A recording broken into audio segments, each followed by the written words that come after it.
You're listening to Life with Herpes, and this is episode 15.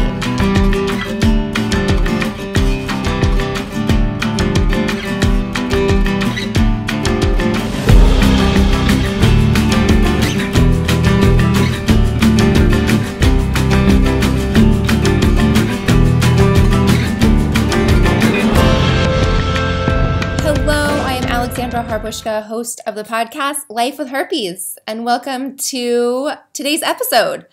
As always, I'm excited for you to be here. I'm excited to be here. Before we get into what we're going to talk about, which really gets me going, it made my blood boil when I was working on it and writing it. But I want to talk about the Herpes Crisis Toolkit. So if you have just been diagnosed, just found out you have herpes, I know you're in a lot of pain. I know it's really uncomfortable on every level, personally, physically, emotionally, mentally, and you're just absolutely in that state of shock. You're scared shitless, all this stuff. So I put together what's called the Herpes Crisis Toolkit, and it will absolutely help you calm down. It is designed...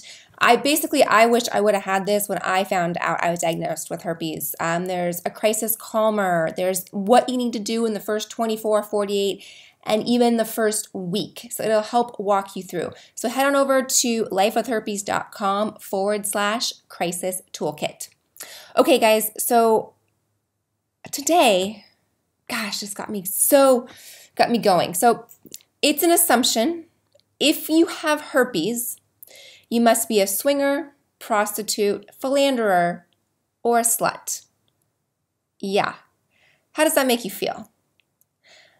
I immediately was like, ugh, this pisses me off. This is bullshit. Everything that has to do with it.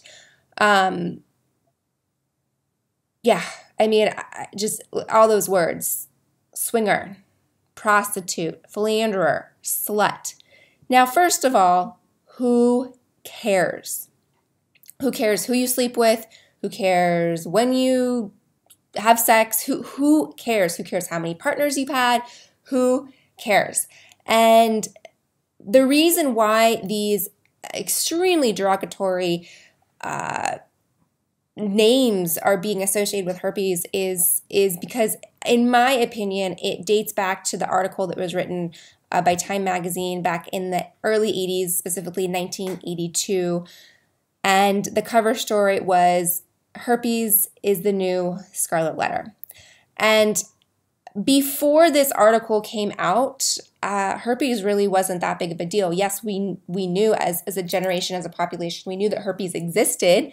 But it wasn't until then this article came out. And also the drug companies needed to do marketing to create a need for their drug, right? So before it wasn't any that it's not life, as we know, herpes is not life-threatening. It really doesn't change anything. It's basically a skin disease. And the media created this new whirlwind to put people in a category to make them feel like a horrible person. And if you got it, you must be this horrible person. So they created this stigma. And this is really what gets me going, is because it's bullshit. It is not true. The virus does not care who you slept with, when you slept with, how many partners you have had, or will have in the future, have had in the past, or have at one time. All it cares about is finding a new host. It is skin to skin. It is sexually transmitted, or skin to skin through kissing, through saliva, and things like that. So this stigma has been thriving based on the idea of keeping herpes a secret. And it's kind of like that... it's like when a rumor gets spread, it's like a wildfire, and people, the idea of using herpes as an inside joke, or using it as, that so-and-so, it just fuels. And so when you are diagnosed with herpes, you go, oh my gosh, I am that, right? Which is not at all true. And so I guess it just gets me going. And the fact of the matter is, anytime we have sex, there's always a risk of pregnancy, right? And at this point in where we are with the number of sexually transmitted infections and diseases, there is always a potential risk of getting a disease, whether it's herpes, syphilis, chlamydia, gonorrhea, HPV, whatever it is, AIDS, HIV, AIDS. I mean, there is a risk of it. But the fact is, it does not matter if you wait until your wedding day to have sex. If the person you are committing to has had previous partners or is not a faithful partner, is not a monogamous partner, then there is the risk of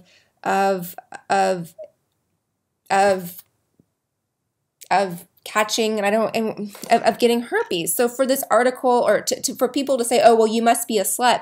Well, you could be a virgin until the day you get married and be monogamous the entire time and have a partner who is not. Does that make you a slut? Does that make you a swinger? Does that make you a philanderer? No. I mean, I've been doing research on this, and I'm really going to do a whole episode on this Times article that was written. But one of the quotes said, this one woman, I was reading through it, and it said, the article was talking about how she was 33, she was divorced, her husband cheated on her, she ended up with herpes, and someone said to her, well, you'll never get married again because you have herpes. What? I mean, come on. I mean, just the way that this has spread, and I mean that in so many different ways, spread physically the virus, and the stigma, which I think is far worse, far supersedes actually having herpes, is because nobody wants to talk about it. They're scared. They are scared to talk about it because, oh, I don't want to talk about it because then I think I have it. And I don't want to talk about it because I don't know, I don't really know anything about it, and we shouldn't really talk about it. That's why it has spread, and that is why these stigmas have happened. And this is why I have this podcast to say, stop it. Stop it. Educate, learn how to prevent passing it to a partner. Learn how it gets passed. Learn so you can educate your children so that when they are sexually active, they will know what to do and they'll know the consequences. And you know what? If they get it, which they very, very, very, very much are likely to get it, then it's okay. Life goes on. You can still go on. You can still get married. You can still have children. You can still have all your dreams that you want to happen. You can become a doctor, a lawyer, an attorney, whatever it is that you want to be. It does not make you a slut, the scarlet letter, a prostitute, whatever it is. Whew.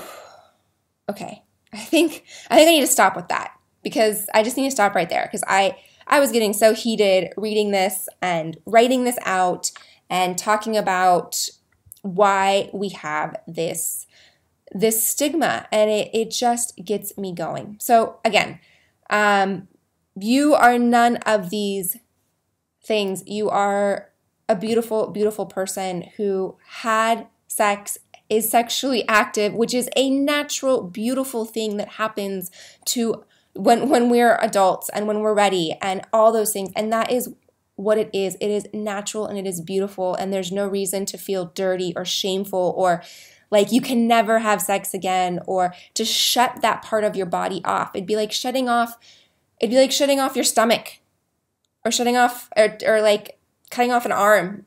It's a part of you. It is life. All right. If you have not joined our Facebook group, come on over, say hi, join it. Go to lifewithherpes.com. I have an area for you to join. It is secret. It is private. It is safe. Let's talk about this article, or not article. Let's talk about what I had to say today. Let's get there. I really want to get there and strike up a conversation and hear what you have to say, because I want to get out of this vicious circle of having herpes should be shameful. And it's not. All right, I will see you soon. Thank you so much for tuning in, and I don't know. I'll see you soon. Bye.